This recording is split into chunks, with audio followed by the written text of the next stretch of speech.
মনে করেন কাটিং সব একই হয়, শুধু এক একজনের মাপ নেওয়ার ধরনটা থাকে এক এক রকমের। ঠিক আছে, যেমন আমি যেভাবে যেমন আমি যেভাবে শেখাই এভাবে আমার কাছে কোনো সূত্র নাই, শুধু আমরা মাপ নেব এবং জামা কাটবো।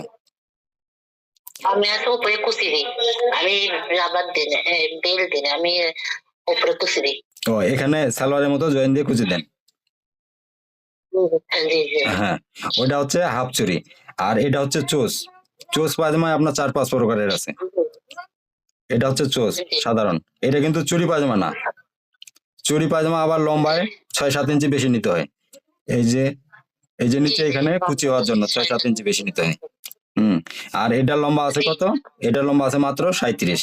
এটা 37 লম্বা, এটা কিন্তু নিচে কুচি হবে না। এটা হচ্ছে সাধারণ, এই যে মেয়েরা যে টাইস পরে ওই টাইসের মতো যেটা, সেটাই হচ্ছে চোস পায়জামা। বিভিন্ন জায়গায় হয়তো বিভিন্ন নাম বলতে পারে, তবে ঢাকাতে আমরা যেমন চোস পায়জামা বলি, চুরি পায়জামা বলি, এটাই। আর চুরি পায়জামাটা যেটা, চুরি পায়জামার নিচে যেটা আপনার 6-7 ইঞ্চি বেশি নিতে হয়, ওইটা কিন্তু ওরূপ করে কাটতে হয়। যেমন আমি এটা কাটছি কিন্তু ডাইরেক্ট, এই যে এই পাশ থেকে কাপড়টা ভাঁজ দিচ্ছি পাশে, আমি কিন্তু এটা ডাইরেক্ট কাটছি। আর চুরি পায়জামা যেটা, ওইটা কিন্তু ডাইরেক্ট না, ওইটা কিন্তু আপনার ওরূপ করতে হয়, কাপড়টা কোনাকুনি করে নিতে হয়। কোনাকুনি নিতে হয়, আবার কোনাকুনি নিলেও ওইটার কিন্তু আবার ধরার ক্যাপাসিটি আছে, আর না হলে হবে কি আপনার ধোয়ার পর একটা পা ছোট হয়ে যাবে, আবার একটা পা বড় হয়ে যাবে। হ্যাঁ, ওইটা কিন্তু কাটিং এর অনেক বোঝার আছে, আর নাহলে আপনার পা ছোট বড় হয়ে যাবে।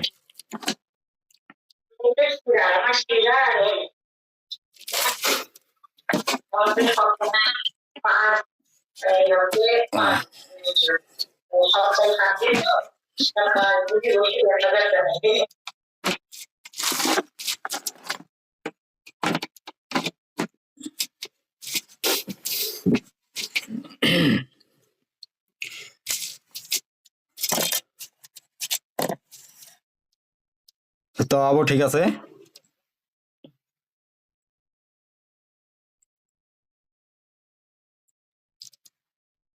তাহলে আজকের মতো এখানে সমাপ্ত করি।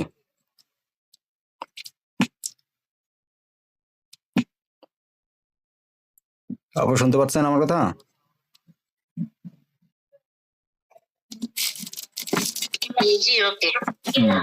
আচ্ছা, আর যদি মিনি কোর্সটা যদি করতে চান তাহলে আমাকে ডাইরেক্ট হোয়াটসঅ্যাপে ফোন দিবেন, আমি যুক্ত করে দেবো, সমস্যা নেই।